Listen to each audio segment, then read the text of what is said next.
함께 보실 하나님 말씀은 신약성경 요한복음 1장입니다. 12월 29일 요한복음 1장을 읽는 날인데 1장은 51절까지 길게 되어 있어서 다 읽진 않고요. 1절부터 18절까지 말씀을 함께 봉독하도록 하겠습니다. 요한복음 1장 1절부터 18절까지 말씀, 신약성경 142면 전후를 보시면 되겠습니다. 1절부터 함께 봉독합니다. 태초에 말씀이 계시니라. 이 말씀이 하나님과 함께 계셨으니 이 말씀은 곧 하나님이시니라. 그가 태초에 하나님과 함께 계셨고 만물이 그로 말미암아 지은 바 되었으니 지은 것이 하나도 그가 없이는 된 것이 없느니라. 그 안에 생명이 있었으니 이 생명은 사람들의 빛이라. 빛이 어둠에 비추되 어둠이 깨닫지 못하더라. 하나님께로부터 보내심을 받은 사람이 있으니 그의 이름은 요한이라. 그가 증언하러 왔으니 곧 빛에 대하여 증언하고 모든 사람이 자기로 말미암아 믿게 하려 함이라. 그는 이 빛이 아니요 이 빛에 대하여 증언하러 온 자라.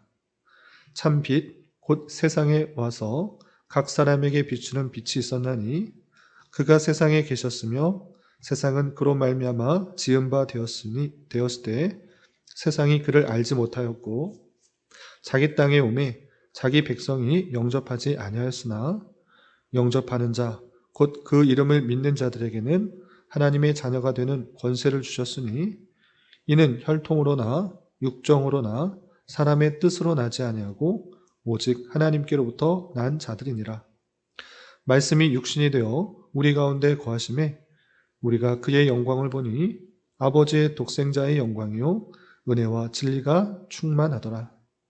요한이 그에 대하여 증언하여 외쳐 이르되 내가 전에 말하기를 내 뒤에 오시는 이가 나보다 앞선 것은 나보다 먼저 계심이라 한 것이 이 사람을 가리킴이라 하니라. 우리가 다 그의 충만한 데서 받으니 은혜 위에 은혜로라. 율법은 모세로 말미암아 주어진 것이요 은혜와 진리는 예수 그리스도로 말미암아 온 것이라. 본래 하나님을 본 사람이 없으되 아버지 품속에 있는 독생하신 하나님이 나타내셨느니라. 아멘. 감사합니다. 오늘 함께 살펴볼 하나님 말씀은 요한복음 1장입니다. 우리는 계속해서 소선지서의 말씀을 읽은 이후에 성탄의 기사를 살펴보면서 한 해를 마무리하고 있습니다. 앞서서는 마태복음과 누가복음의 예수님의 탄생 기사를 통해서 도전과 은혜를 받았고 오늘은 요한복음의 말씀을 통해서 또 교훈을 받으려고 합니다.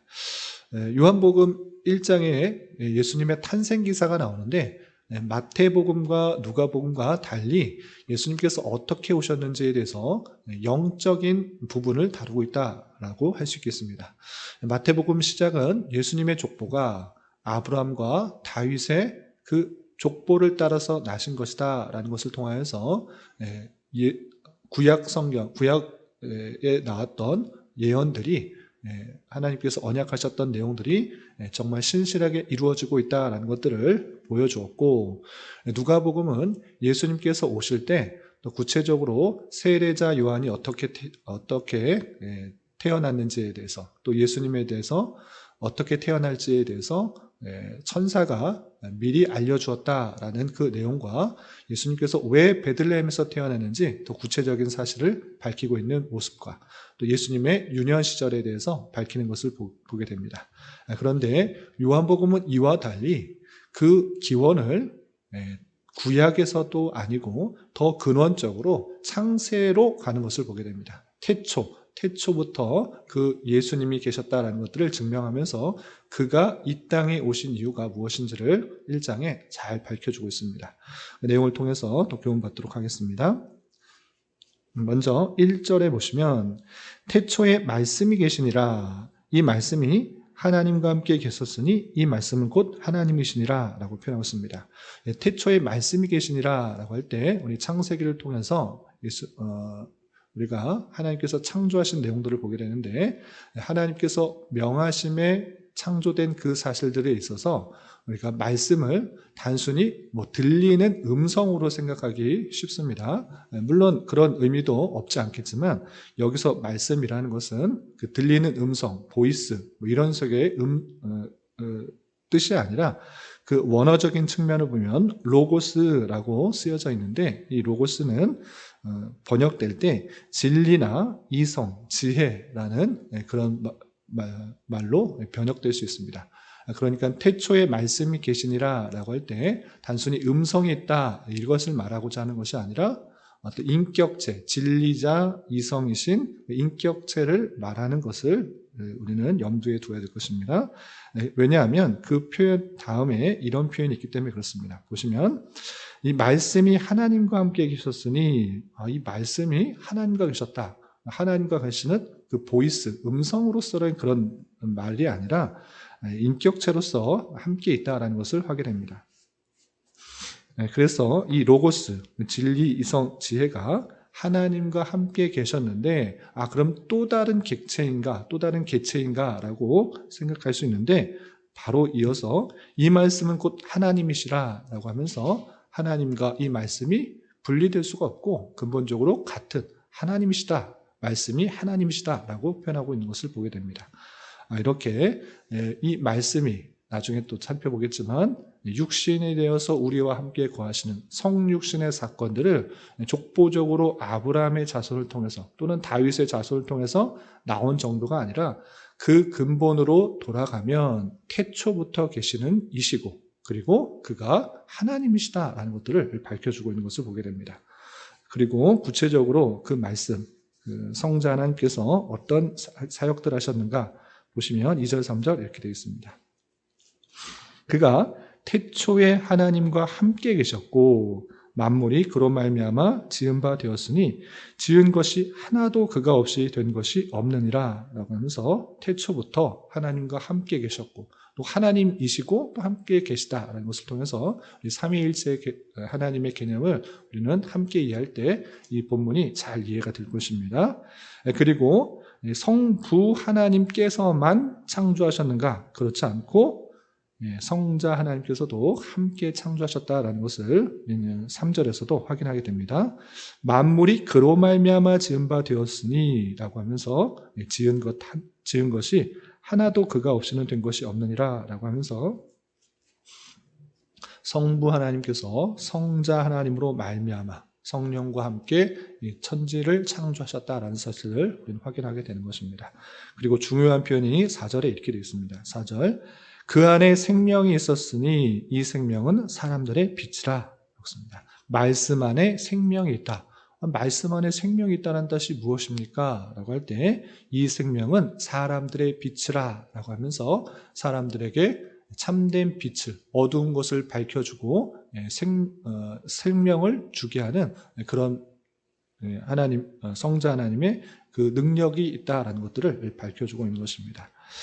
그렇지만 5절 보시면 빛이 어둠의 빛이 돼 어둠이 깨닫지 못하다라고 하면서 그 빛이 어둠 인간에게 오셔서 비추었으나 그것을 잘 깨닫지 못한 그 모습들을 적나라하게 밝히고 있습니다.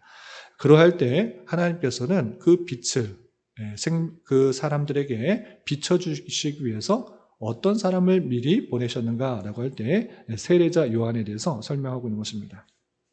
그래서 6절 보시면 하나님께로부터 보내심을 받은 사람이 있었으니 그 이름은 요한이라. 그가 증언하러 왔으니 곧 빛에 대하여 증언하고 모든 사람이 자기로 말미암아 믿게 하려 함이라. 그는 이 빛이 아니요 이 빛에 대하여 증언하러 온 자라 라고 하면서 사람에게 빛을 비춰주는 그 성자 하나님께서 오시지만 그것을 제대로 깨닫지 못하기 때문에 세례자 요한을 통하여서 그 빛을 깨닫게 해주기 위해서 세례자 요한의 그 사역들을 하도록 하였다라고 표현하고 있는 것입니다. 그리고 10절 11절 보시면 그가 세상에 계셨으며 세상은 그로 말미암아 지은 바 되었을 때 세상이 그를 알지 못하였고 자기 땅에 오매 자기 백성이 영접하지 아니하였으나 라고 하면서 주님께서 이 땅에 오셨지만 그를 알지 못하고 여전히 그에 대해서 알지 못하고 영접하지 못한 사람이 있었지만 영접하게 되면 어떠한 은혜를 받는가 12절에 이렇게 표현되어 있습니다. 12절 보시면 영접하는 자 곧 그 이름을 믿는 자들에게는 하나님의 자녀가 되는 권세를 주셨으니 라고 하면서 예수님께서 이 땅에 오셔서 참된 빛으로서 그들에게 생명을 주시기 위해서 이 땅에 오셨지만 받아들이지 않은 사람들이 너무 많은 것입니다. 그러나 영접하게 되면 어떻게 되는가? 곧 그 이름을 믿는 자들에게는 하나님의 자녀가 되는 권세를 주셨다라고 표현하고 있습니다. 영접한다는 뜻이 무엇입니까? 그것은 그 이름을 믿는 것, 말씀을 믿는 것, 그리고 그 말씀의 의미, 예수께서 그리스도시다, 예수께서 메시아다라는 것을 온전히 믿는 자, 그것을 그렇게 하는 자는 하나님의 자녀가 되는 권세를 주셨다라고 표현하고 있습니다. 그런데 이 말씀은 아주 유명해서 잘 알지만 그 뒷부분의 내용, 바로 뒤에 있는 이어지는 그 절의 내용들을 잘 모르는 경우가 많습니다. 그러나 정말 중요한 것은 그 다음 구절인 13절입니다. 13절에 어떻게 표현되어 있는지 우리는 잘 주목해서 살펴봐야 될 것입니다. 어떻게 되는가 보시면 이는 하나님의 자녀가 되는 권세를 받는 것은 혈통으로나 육정으로나 사람의 뜻으로 나지 아니하고, 아주 중요한 표현입니다. 혈통, 그러니까 유대인의 자손이기 때문에 하나님의 자녀가 되는가? 아니다. 육정, 사람의 그 정으로서 그 자녀가 되는가? 아니다. 사람의 뜻, 내가 하나님을 믿기로 작정하고 내가 영접하기로 작정하고 그렇게 해서 자녀가 되는가? 그렇지 않고 어떻게 되는가? 오직 하나님께로부터 난 자들이니라 라고 표현하고 있습니다. 아주 중요한 표현입니다. 영접할 수 있는 것은 혈통으로나 육정으로나 사람의 뜻으로 나지 아니하고 오직 하나님께로부터 난 자들이니라 라고 표현하고 있습니다. 내가 단순하게 예수님을 믿는다라는 것은 내가 믿음으로 고백했기 때문에, 내가 믿기로 작정했기 때문에 그렇게 된다라기보다는 하나님께로부터 난 자들이다. 하나님께서 택하여 주시고 하나님께서 하나님의 때에 성령을 부어주셔서 그가 하나님을 믿게 되도록, 영접하게 되도록 한 것이다 라고 밝혀주고 있는 것입니다. 이런 은혜를 받은 자가 우리라는 사실들을 기억하며 더욱더 감사해야 될 것입니다.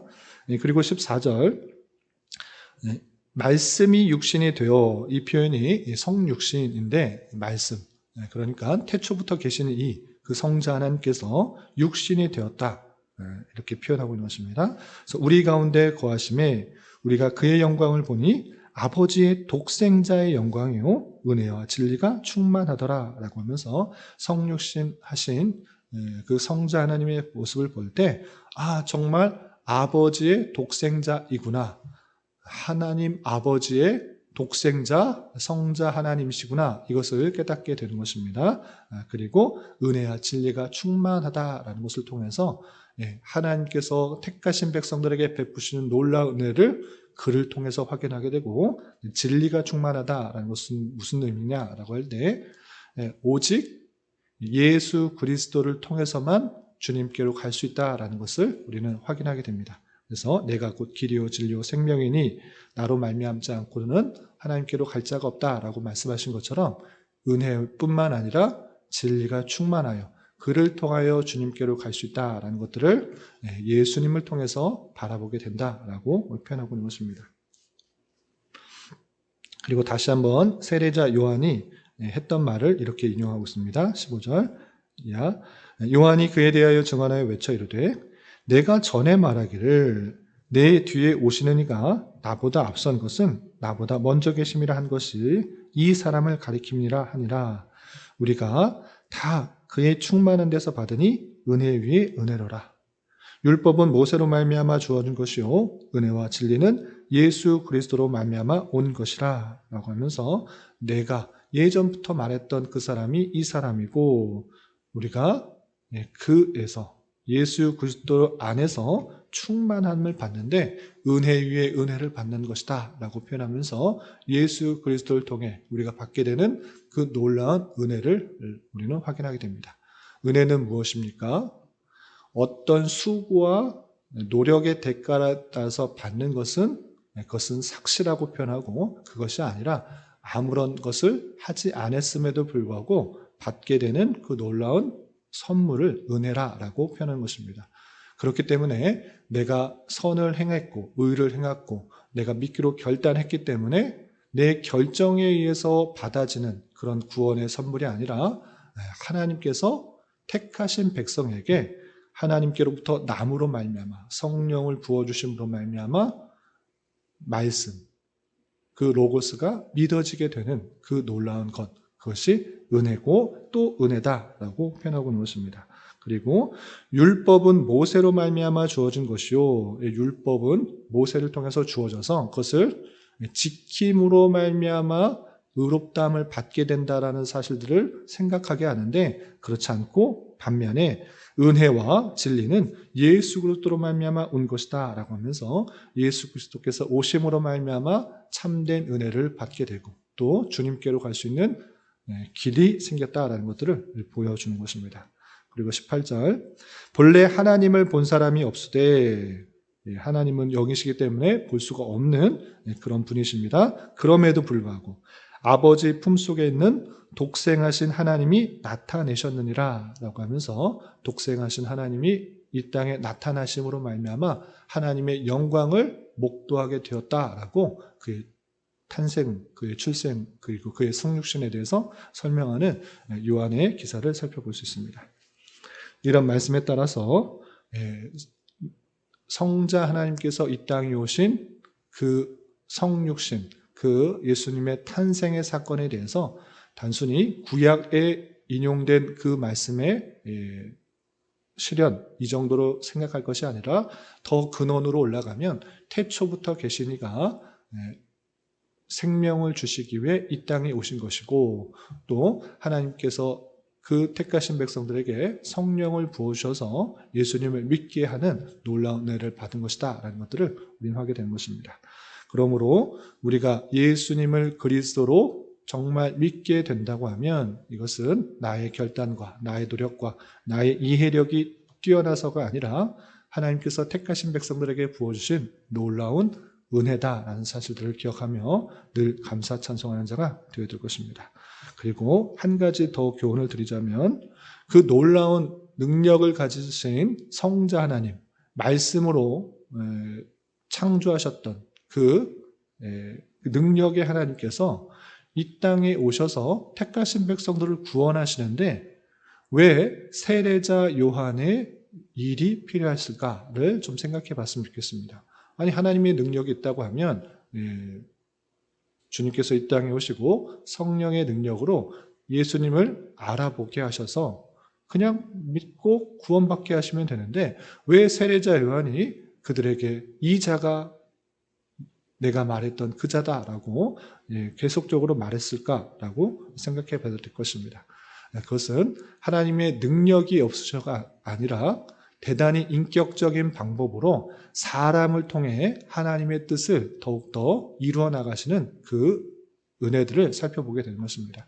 세례요자 요한이 꼭 있어야만 예수님께서 자신이 구세주라는 것을 밝힐 수 있는 것은 아닙니다. 그럼에도 불구하고 하나님의 뜻과 방편에서는 그 길을 예비하는 자, 광야에서 외치는 자, 주의 길을 평탄케 하는 자를 구약에서 이미 예언하셨고 또 실제 세례자 요한을 통해서 그 일을 하신 것을 보게 됩니다. 그러므로 말미암아 세례자 요한은 맡겨진 사역들을 더욱더 잘 감당함으로 말미암아 예수님께서 하실 길을 더욱더 평탄케 하고 예비케 하시는 복을 받은 자인 것입니다. 그러므로 우리 또한 우리의 열심과 우리의 노력과 우리의 정성을 통해서 하나님의 뜻이 이루어지는 그런 일들이 있어야 되겠지만 그보다 먼저 하나님께서 우리를 통하여서 주님께서 능력이 없어서 우리의 힘과 또 열심들을 이용하시려는 것이 아니라 우리에게 그런 일들을 맡기시고 그 일들을 충성되게 감당함으로 말미암아 그 일을 감당하는 자가 복되다라는 사실을 알게 해주시기 위함이라는 것들을 잊지 말아야 될 것입니다. 주님께서 능력이 없으셔서 이 땅에 택하신 백성들을 바로바로 부르시지 못하시는 것이 아니라 우리를 통해서 복음이 전파되게 하시고 또 하나님의 뜻을 이루어 나가게 하시는 그런 뜻을 가지고 계시다라는 사실을 잘 깨달아 우리에게 맡겨진 여러 가지 일들, 크고 작은 여러 가지 일들이 있을 때 세례자 요한처럼 충성을 다해서 맡겨진 일들 잘 감당할 때 그 자체가 복이고 하나님께서 그 뜻을 이루어 가시는 놀라운 방편이라는 것들을 알며 잘 감당해야 될 것입니다. 이런 말씀의 교훈에 따라 오늘 하루 남은 한평생 힘있게 살아갈 수 있는 저와 여러분이 되시기를 주님의 이름으로 부탁을 드립니다. 기도하겠습니다. 하나님 아버지 감사합니다. 오늘 말씀을 통하여 요한을 통한 예수님의 증거의 말씀을 살펴보았습니다. 이런 말씀을 대하는 자로서 하나님의 본체이시고 창조주이시며 말씀이신 성자 하나님께서 육신이 되어 이 땅에 오심은 우리의 죄를 사해 주실 뿐만 아니라 하나님의 자녀가 되도록 하게 하심을 위함인 줄 알아 주님을 온전히 영접하게 하시고 하나님의 자녀가 된 자답게 주님께 더욱더 감사 찬송하며 그 말씀에 순종하는 삶을 살아갈 수 있도록 인도하여 주옵시며 세례자 요한의 사역과 같이 주님의 길을 예비하는 일을 아닐지라도 주님께서 맡겨주신 일이 무엇이든지 더욱더 충성을 다하는 주님의 신실한 종이 다 될 수 있도록 은혜를 더하여 주시옵소서. 주님, 한 해를 마무리하는 시기입니다. 우리에게 닥쳐진 여러 가지 어렵고 힘든 일들이 있을지라도 우리를 위해 이 땅에 오신 성탄의 기쁨과 감사로 한 해를 잘 마무리할 수 있는 시간 될 수 있도록 은혜를 더하여 주시옵소서. 주님, 교회 내 육체의 질병과 연약함으로 병원에 치료를 받는 여러 성도들과 그 가족들이 있사오니 주님 붙들어 오셔서 건강하게 잘 회복될 수 있도록 은혜를 더하여 주옵시며 가족의 전도와 신앙을 위해 직장과 사업장의 문제로 주님께 간절히 기도하는 여러 지체들이 있사오니 주님께서 그 모든 사항과 여건, 마음과 생각을 주장하여 주셔서 우리의 기대와 소망보다 훨씬 더 풍성한 것들로 채워주시는 하나님을 깊이 경험할 수 있는 기회 되도록 인도하여 주시옵소서. 이 시간 한 주간의 삶을 올려드리며 각자 간절하게 간구하는 기도 제목 주님께서 들으시고 가장 선한 것들로 응답하여 주시옵소서. 예수님의 이름으로 기도 올리옵나이다. 아멘.